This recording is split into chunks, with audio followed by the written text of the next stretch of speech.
اللہ تعالیٰ قرآن مجید میں فرماتا ہے، اور انسان کو جب ہم نعمتیں دیتے ہیں تو وہ منہ پھیر لیتا ہے اور اکڑ جاتا ہے، اور جب اس کو تکلیف پہنچتی ہے تو لمبی لمبی دعائیں کرنے لگتا ہے۔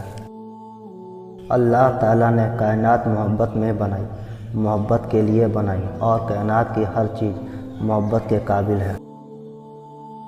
جب بندہ اپنے عمل کو سنوار لیتا ہے، خدا اس کی حالات کو بدل دیتا ہے۔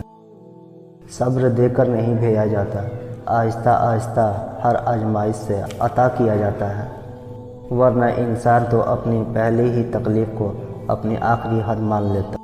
جب دکھ شدت اختیار کر جائے تو بولنے کی غلطی مت کرنا، یہ تو صبر کے لمحات ہوتے ہیں، وہ لمحے جب اللہ آپ کے ساتھ ہوتا ہے، اور وہ جب ساتھ ہو جاتا ہے تو انسان کو فرش سے عرش تک پہنچا دیتا ہے۔